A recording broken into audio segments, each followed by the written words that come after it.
All right, hey guys. So just finished an hour of flight training, and one of the other airplanes in the flight school just touched down over there.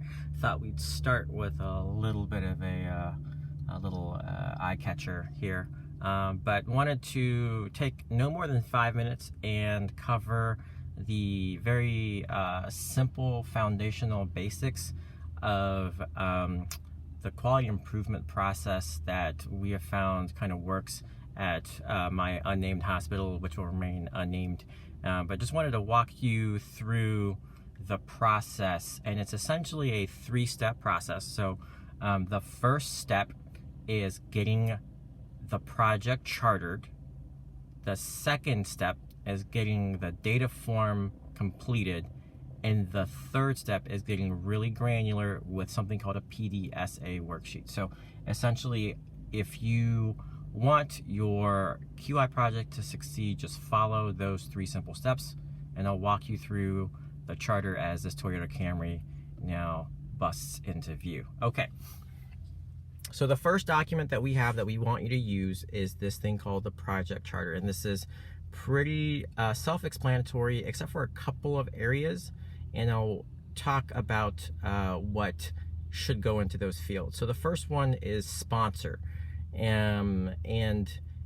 Sort of it already tells you that who you want to put here as a senior advocate for your project. Really, this is the individual, not your direct supervisor, but essentially the person nominally who you would report your results to and who you can lean on to help you remove barriers. So someone high enough with authority to kind of assist you in completing the project should you encounter challenges. Okay, so additional team members, that's all fairly self-explanatory. The next part that people have trouble with is this scope section. And essentially what the scope is, it refers to, if you think about everything in the hospital or the organization where you work as part of a continuous process, as if you could diagram everything, right? So kind of a circle of life-y, but really if you can diagram this out, this is asking where in that giant amalgamation of process steps does your project kind of start to have an influence, and where it stops having an influence, so where you're going to pay attention to. And the reason to do this is basically to avoid something called scope creep, where your original project was designed to look at, say, one clinical indication on one floor and one small process, but over time it just kind of spills over to multiple sites and all that in an unintentional way. Now, sometimes you can increase the scope, but you want to do it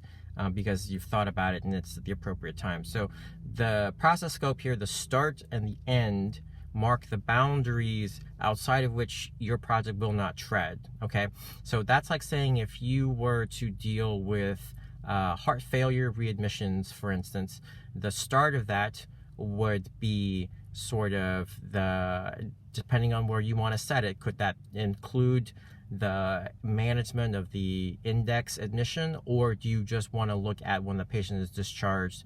So start at the discharge, and then 30 days after, does the patient get readmitted back to the emergency department, or none of those, and that would be the end. So you're very deliberately kind of drawing boundaries around the project, and that's extremely important to respect those boundaries if you don't want the project to fall into disarray.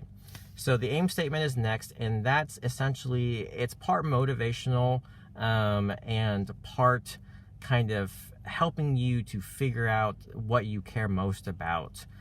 So naturally constructed, it should kind of have these elements, which is what you're trying to do, or what you're trying to improve, how good are you trying to improve it by, what population are you trying to do the initial test in, again, getting back to scope, and sort of by what time do you want to set this sort of a goal for when you'll hit your aim. So that's what the aim statement is. So it's what, how good, for whom, by when. So those are the classical elements of an aim statement. And again, this doesn't have to be rocket science, and it's part really to be motivational, to like precisely say December 24th, 2020 or something like that, and have a very precise end date so you don't get into the habit of being wishy-washy. It's like, nah, we can push it for another month or so, or when is this actually supposed to end? Having precision kind of helps, again, just be motivational, but drawing precise boundaries around the project. The measures here are basically, there's 3 kinds of measures that we want you to be, we want you to pay attention to, and roughly defined its sort of outcome is the thing that you really care about that the patient feels. So it's really about, if you think about the end consequence of everything that you're trying to do. So that's the mortality rate, the readmission rate, the satisfaction of the patient. Often it can be lumped into what the patient experiences. Process is how well staff are completing things. So, you know, if you had a requirement that they ask patients, you know, to fill out a feedback form or something, how often are the staff offering that feedback form to the patients? How well are they hand washing, for instance? Those are process measures, and hand washing is a good example. Actually, the outcome of that would be the infection rate. The process would be the hand washing rate, and the balance is sort of, sometimes you can anticipate negative unintended consequences, and the balance measure there is just asking you to, you know, if you can, track those. So if you find that as you increase contact precautions, for instance, to decrease the infection rate, what ends up happening is that you actually have fewer visits per day in a particular patient's room. That would be a balance measure. Obviously, you'd want to figure out how you want to capture those things. And again, this part of the charter asks you to be, you know, to really think about that up front. So what the measure is, what category is it, and then where are you going to get it? Is it going to be direct observation, like someone counting? Is it going to be through chart review? Or is it going to be some sort of automated data pull, something of that sort? And really, if you can't think of where you're going to get the data from, you know, you might have to eject the chart or the measure, just because there's no practical way to obtain the information that you're looking for. So this is key. And I'll say one thing is that if you spend some time doing this, basically, I told you the second part of a successful QI project is that data form. In the sort of autopilot portion of the project, the Excel spreadsheet is king. And if you basically turn this sideways, all of these measure names, you'd have to reverse them, but roughly speaking, those end up being your Excel data columns. Okay, so this, turned this way, is your Excel sheet. So boom, taking care of 2 birds with 1 stone, although I don't endorse animal cruelty. Okay. Deliverables, that's just kind of like things that you're actually going to produce. That's sort of like a flow map or a new SOP or some sort of job aid or something. Those are the most usual things, typical things.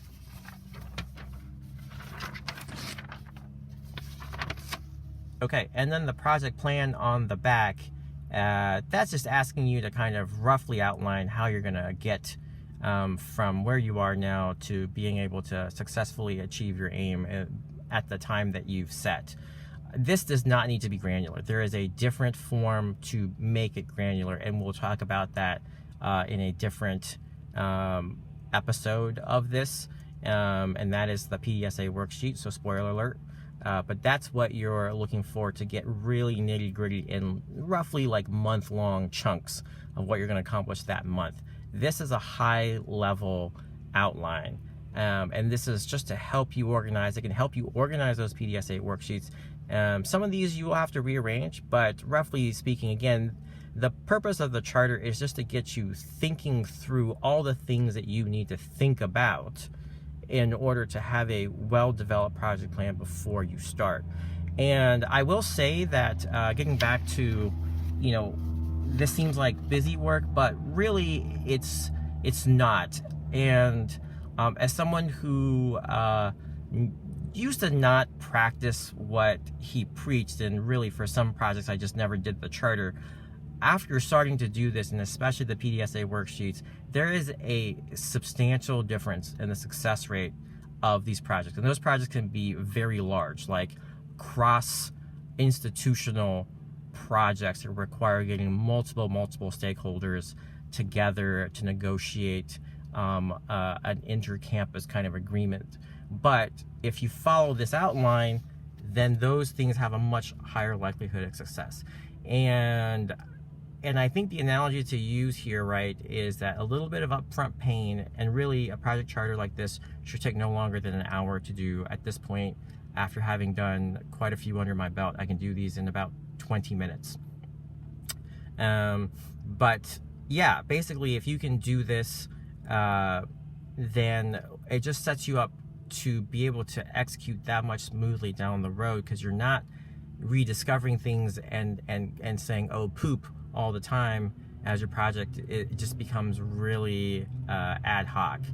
And I think the analogy to this is a lot of the things that we do in patient care. This is taking the medication, this is taking sort of the insulin shot up front. Yeah, it's going to sting a little bit as you do it. Again, no more than an hour, but the consequences if you don't take your insulin down the road are going to be substantially worse. So again, just really want to emphasize how important this is. For providers, it's similar to doing the H&P up front as well. It just helps to organize the remainder of a patient's care. So do not skip this. Absolutely do not skip this when you're starting your project. If there are issues in terms of, like, I just don't know how to, this is my first time, I'm having trouble filling out, well, fill one out together. So that's always an option, is just get in touch with us.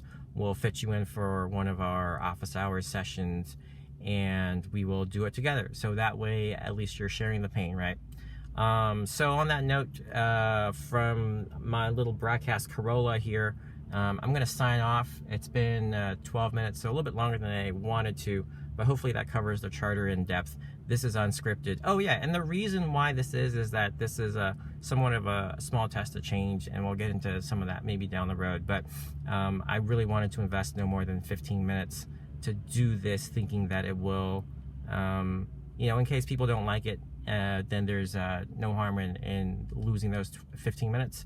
But if they do, then I can inject more resources, more time to hopefully make it a more professional kind of production down the road. But I hope that explains the charter. Reach out, either in the comments below if you have a YouTube account, or at the unnamed hospital where I work, then you know how to get in touch with us for coaching advice. Okay, on that note, see you around.